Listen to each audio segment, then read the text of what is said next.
السلام علیکم ورحمۃ اللہ تعالی وبرکاتہ۔ آزمائش کے یہ خاص حالات ہم سے مختلف تقاضا کر رہے ہیں، مثلاً رجوع الی اللہ کہ اللہ سبحانہ و تعالیٰ کی طرف مکمل رجوع کیا جائے۔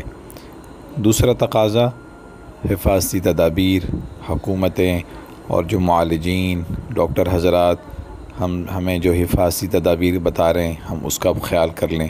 تیسرا تقاضا اور اہم تقاضا امداد باہمی، یعنی مختلف معاشرے کے وہ افراد جو اس لاک ڈاؤن اور اس آزمائش کی وجہ سے شدید معاشی پریشانی کا اور جسے کہیں کہ کاروبار کی بندش کا، دہاڑی دار مزدور طبقہ اور مختلف طبقے جو اس وقت پریشان ہیں ان کی خاص مدد کی جائے، اکٹھے انداز میں مدد کی جائے۔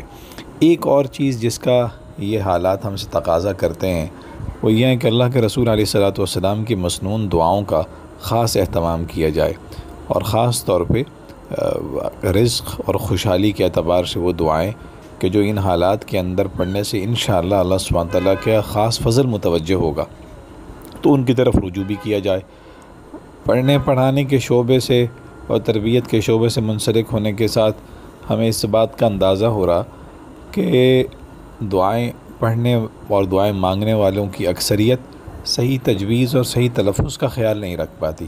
تو آج سے ہم ایک چھوٹا سا سلسلہ شروع کر رہے ہیں انشاءاللہ، چند دعاؤں کا مجموعہ ہوگا، اور روزانہ آپ کو ایک عنوان سے ایک دعا کے صحیح تلفظ کے ساتھ اور اس کے ترجمے کے ساتھ دعا مل جائے گی، اور اس سلسلے کا نام ہوگا آج کی دعا سن لیجئے، آج کی دعا سیکھ لیجئے۔ تو لیجئے جناب آج کی پہلی دعا جو کہ رزق اور خوشحالی سے متعلق ہے۔ یہ دعا آپ توجہ سے پہلے اسے سنیں، عربی کے اندر اسے دعا کو سن لیں، اس کے تلفظ کو ٹھیک کر لیں، اور پھر اس کے ترجمے اور مفہوم کو بھی سمجھ لیں، خود بھی پڑھیں، اپنے گھر والوں کو پڑھائیں، اور پھر اپنے حلقے کے اندر اسے بھیج دیں جو بھی آپ کا سرکل ہے انشاءاللہ۔ تو جناب آج کی دعا سن لیجئے۔ اللہم انی اعوذ بک من الفقر والقلۃ والذلہ۔ میں یہ دعا دوبارہ پڑھ لیتا ہوں۔ اللہم انی اعوذ بک من الفقر والقلۃ والذلہ۔ اے اللہ میں تیری پناہ مانگتا ہوں محتاجی سے، قلت سے اور ذلت سے۔ تو جناب آج کی دعا مکمل ہوئی، کل انشاءاللہ ہم ایک دوسری دعا کے ساتھ حاضر ہوں گے۔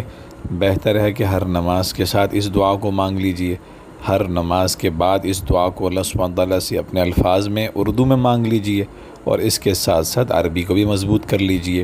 اپنے گھر والوں کو اس دعا کو پڑھائیے، اور ان دعاؤں کے ذریعے سے انشاءاللہ اللہ سبحانہ تعالیٰ سے یہ حالات اپنے حق میں تبدیل کرا لیجئے۔ السلام علیکم ورحمۃ اللہ تعالی وبرکاتہ۔